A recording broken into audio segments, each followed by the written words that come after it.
Welcome to the 4th episode of The Plastic Cup, here during this coronavirus time. And I have a very special guest to introduce to you today. Some of you may already know her very well. Those of us who have younger children, I know in the church, we've only been here for almost 2 years, but we very quickly got to know Miss Edna Smith. She serves in a lot of ways in our church. She serves our children. My kids, as soon as they're in her class, they just love her. And I bet I speak for a lot of the CBC family when I say that their kids just love Miss Edna. She helps, I know we've helped decorating in the church for Christmas. You're in the kitchen quite a bit too for different fellowships and things like that. And actually, you were my secret sister last year. And that was super fun. I didn't know the whole time. I thought you said that you thought I knew us at one point, but I didn't. In fact, my special cup today I thought was super fitting because I got this from you. Right. And my girls were jealous because they thought the color scheme was really special. That's what caught my eye. Yeah, it is really pretty and I like it. And my girls are very into like trendy colors and things. So when they approve of it, I feel very hip. So they approved. But anyway, she has, I was talking with her a little bit and texting with her a little bit about some information that to give to you, and she has 4 daughters. Right. And that's kind of special to me because I have 3 daughters, so I feel like I have a wealth of wisdom here. You can kind of share with me what to do when I'm lost to know. And you're a grandmother to 7 grandchildren. 7 grandchildren. And you said 4 boys and 3 girls. And what are their names? Kyle, Jacob, Dylan, and Sammy is the oldest. Okay. Then it's Kyle and Dylan and Jacob, and then we have Elena and Kelsey and little Maya, who's only 2. Oh, that's sweet. And do they all live near here? They all but Kelsey. She lives in Atlanta. Okay. Yeah. Well, that's nice that you get to be And she's around expecting our great-grandbaby. And that one's due? October. Our anniversary is October. And how many years? It'll be 56 in October. 56. Well, congratulations. That's a big anniversary. But I just wanted to share with you a little bit about Edna and just let you know about her. Those of us that have not been here maybe as long. How long have you been at CBC? Oh, gosh. I think they had only been here about a year. We came to the very first place, and so we've been here. How long have they been here? I don't know, like 12. Yeah, it's been a little, about 11 years then. That's awesome. So you can kind of fill me in, probably more than I can. But I just wanted to have you share a little bit about yourself. How about your upbringing and where you were from. A lot of people around Spring Hill area are transplants. We found that out. Rarely do you actually meet someone in Spring Hill and they were born and raised here. Right. So. Right. Well, we are transplants also, but I was born in Arkansas and lived all my life till I got married in Missouri. And we lived in the country, climbing trees and playing outside all day. And I had 6 sisters and 1 brother, so I had plenty to play with. And so when you had your 4 daughters, you kind of understood that dynamic. Right. So we were a very close family. Didn't have much in material stuff, but we had a lot of fun. Didn't miss what we didn't have. Now, did you all get in trouble together, I imagine? A few times. Yeah? A few times. Climbing trees when we should not have. And one time in particular, I remember my brother and I climbed this tree. I don't know how we even got up as high as we did because the first limbs were way overhead. We were way up high in the tree, and my mother came out with her hands behind her. Come down, I have a surprise. I've got something for you. She did when we got down. It was not necessarily something that we wanted. I feel like it was wise of her not to actually share what that was. Right. She was afraid we would have fallen. We were so high in that tree.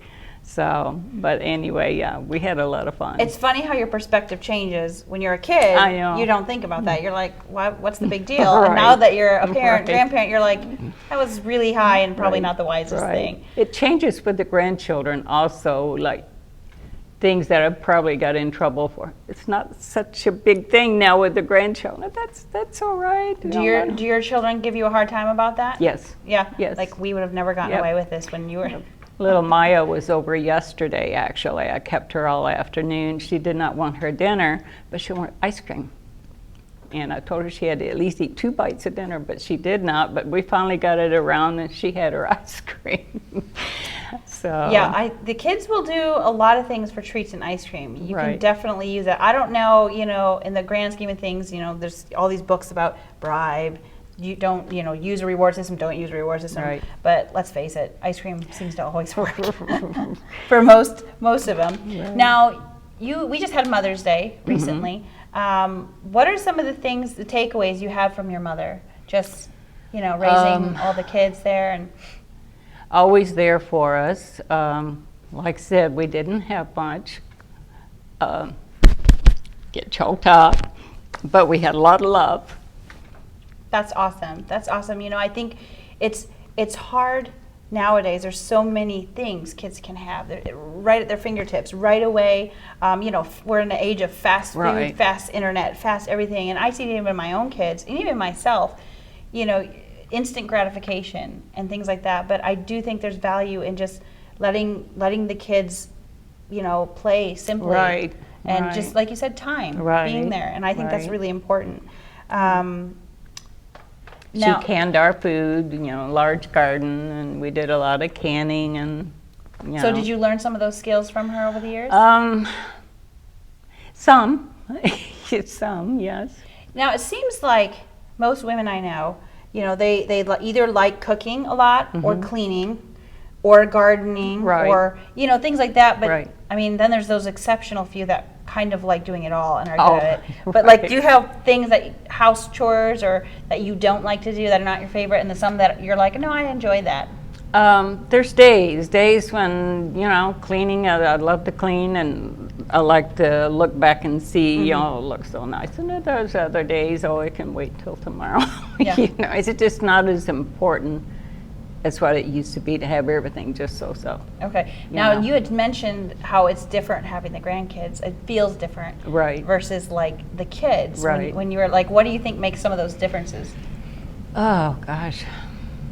I am not sure. I'm not really sure. It's just that I just like seeing them happy, And, no, that's good. That's good. Well, I'm sure they really enjoy having you as a grandmother, because I can only imagine. My kids love to have you on Sunday mornings. I love having them around. I love the little kids at my Sunday school. I've missed them so much. Well, they miss you, and I feel like I'm speaking for most of the people in the church when they say their kids will miss you for sure. Now, you talked about being married to Bob for 55 years. Right. Can you kind of share with us kind of how you met him? And well, probably the first time we met, I actually don't remember. He says he does. We went to a one-room school. He did too. And we would get together during the summer months or spring and play softball. The schools would compete against each other. And he remembers seeing me then because I played ball, but I don't remember. But then later, I saw him at our little church. I was raised in a little Pentecostal church, a little country Pentecostal church. And he came with some friends, and I think a couple of his sisters. He even got up and sang a special song during church. So how old were you guys around this time? I probably at that time was 15. Wow. Or 14, I guess. And then later, when high school started, I was already on the bus was crowded, and then when we stopped to pick up his group, there was no seats left. So I was sitting out on the seat with my best friend, and I was on the outside, and he was standing right there with an armload of books, and we remembered seeing him at church. He said, there's, that good-looking guy that came to church. I dare you to ask him to sit on your lap, because he had nowhere. I don't even know how I picked up enough nerve to do it, but I did. I asked him, do you want to sit on my lap? And plop, he sits down. That is amazing. And he sat there the whole way to school then, and when we got there, boy, my legs were almost asleep. I could hardly walk, Now, he says he remembers even knowing you before. Right, and right. So he must what did he say what his thoughts were when you asked him? Oh, he said, I remembered that long. he said that he remembered that long blonde ponytail from seeing me at church, when they came to church. So, yes. So at that point on, that struck a That friendship? was after that day. I always saved him a seat on the bus, and we were together ever after that. So you have been married for almost 56 years, but how long have you then been together? We dated a year before we got married, Okay. so yeah. So you were just friends growing up for a Right. while? Like that? Right. That's awesome. That's a great story. Right. My husband and I grew up together, and again, I feel like that's a little bit more on the rare side. So it's neat because probably like you guys, a lot of the stories we have growing up, I'll tell a story and he most likely knows the people, Right. knows the setting. In fact, if he doesn't, he was there. Right. So as part of it. So Right. it's kind of a neat thing.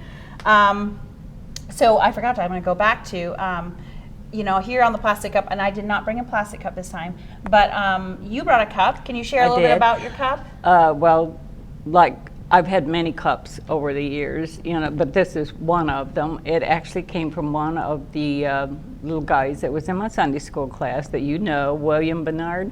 Oh, yeah. He was so shy when he first started coming to the class, hardly said anything, and then he started opening up and just a big smile and just acted so happy when he came in. And about 2 years ago, I guess Christmas, he came in with the biggest smile on his face with this gift for me, and it was this mug. It's beautiful. And if it had been plain white mug, I would have loved it because it was just so exciting for him to give it to me. Well, my guess is that you were a huge part in kind of helping him open up and stuff like that. He really opened up, and he was sweet. Yeah, he's actually really funny. I enjoy him. Yeah. He's got really cool thoughts. And it has a verse on it there, Proverbs Yes, it 31:10. does. I did not feel deserving of when I read the. Well, anyone that knows you says So. you're very deserving of those words, and it is a beautiful cup. So that's special. Thank you.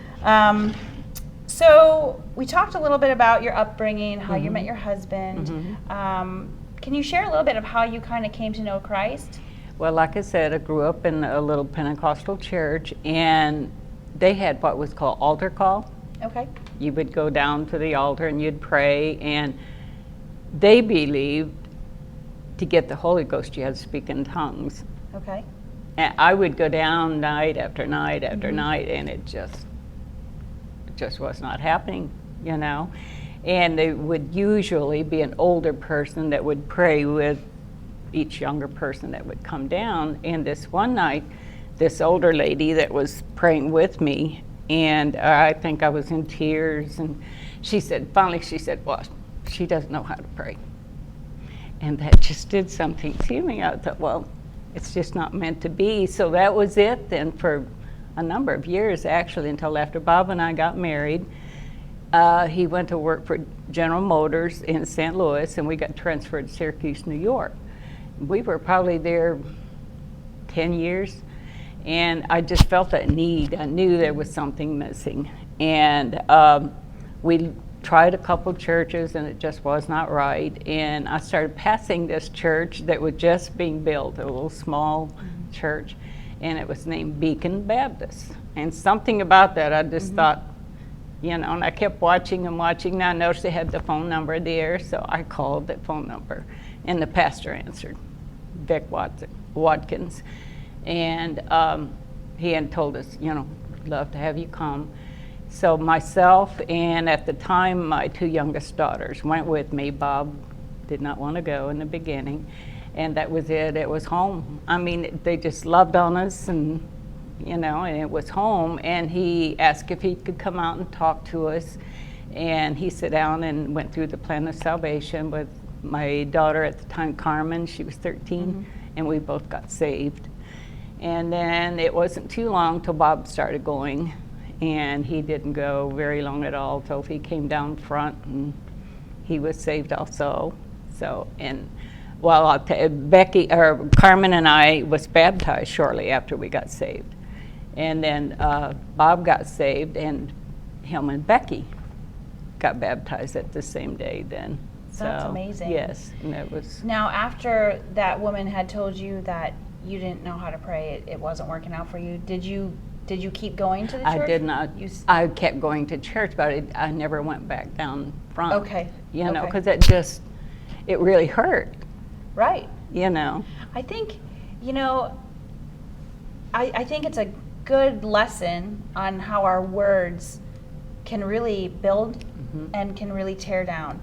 And also just how, your story ended up, that also it's, if you're hurt by words or if you're hurt by something someone said, God is also bigger than that. Right. And he can Right. still draw you. Right. And so those are good lessons to Right. remember. And I'm sure myself, I've said things not thinking it completely through and hurt someone. And there's forgiveness and there's redemption after that. Right. God can still work. And so I think that's an awesome thought there through your Yes. story. Now you shared with me a really interesting tidbit before we started this interview, so we added it in. But I'm going to ask you, what was one of the most interesting or exciting things that you've ever done in your life? Well, there's been a few, but I would say probably the most exciting was I went skydiving with my daughter, Bev. She turned, let me see, can't remember. Anyway, she's 20 years younger than I am. So it was on this birthday. It was my 65th birthday. And we went skydiving, went to Georgia, and went skydiving, and that was very exciting. Now, was that her idea or your idea? Actually, I told her we needed to do something really special, because I was 65. And I said, I've always wanted to go skydiving. I didn't think that she would ever go. And she said, okay, I'll go. So, wow, that's commitment there and trust. She said, although you're going to jump out first. As it turned out, she went first. It was the way they put us in, and she had to go first here. I'm watching her go off, Now, how did Bob feel about this adventure? Oh, he was fine, but he was on the ground watching. Well, that's supportive. Yeah. That's good. Yeah. So I've never done anything like that. I have friends that have done that, and they say it's thrilling. Like, can you explain the feelings when you're up there? Well, the free fall is very. That's something, Yeah. and it's just a free fall. You're falling until the parachute kicks in, and then it was really neat, just the floating down like that, and watching everything down below is a real pretty countryside. So would you suggest people do that? I would say yes. Would you ever do it again? I think so. Good I for think you. so. You are I adventurous. think so. So kind of similar to that, as you share about different things that you've done and recommending things, is there any advice that you would give to your younger self or just younger people in general? Maybe it could be anyone, but you've been a mother and a grandmother, and I always love to hear people your age give thoughts because you've been through so many more life experiences than I have. And I love to hear kind of looking back because when you're in the stage, you don't have that wisdom Right. yet. Right. I think as for myself,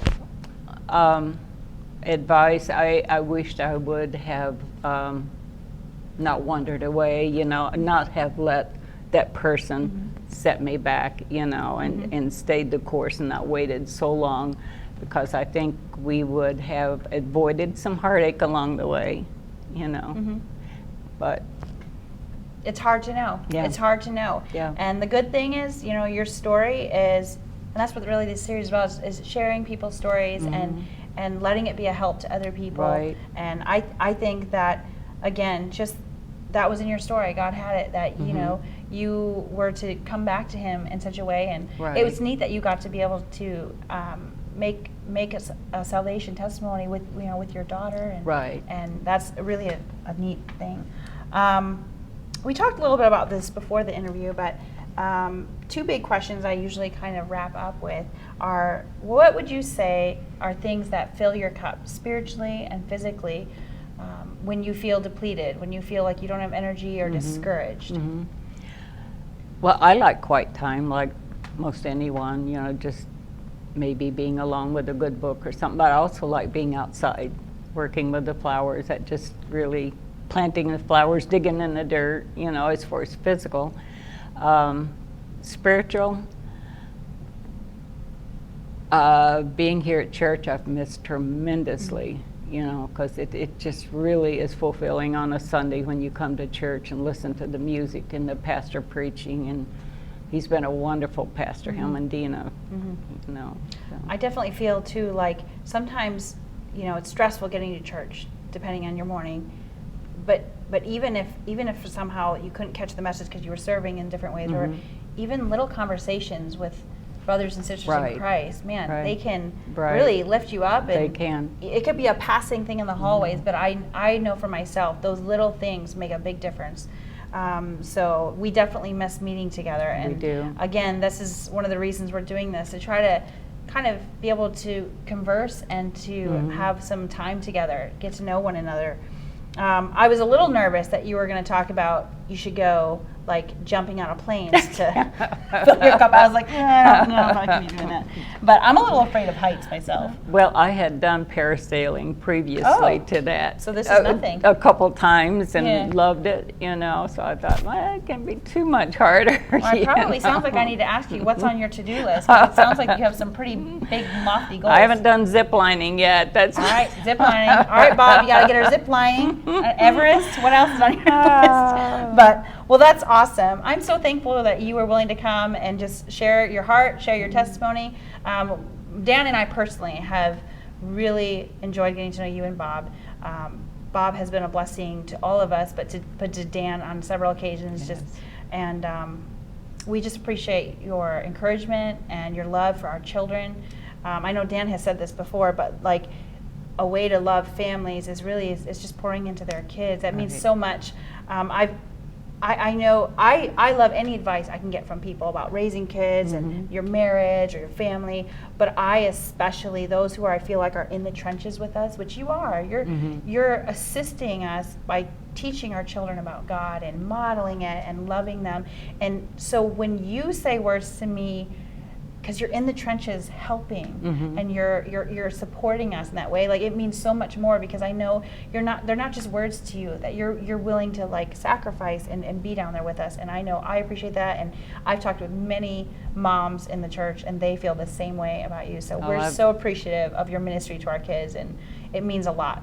I enjoy it tremendously. I keep saying I'm going to give it up, but well, our kids are better off with you in their lives, so we're so thankful. Thank you again. Thank you, And Brenda. we'll try to see you in the next episode of The Plastic Cup.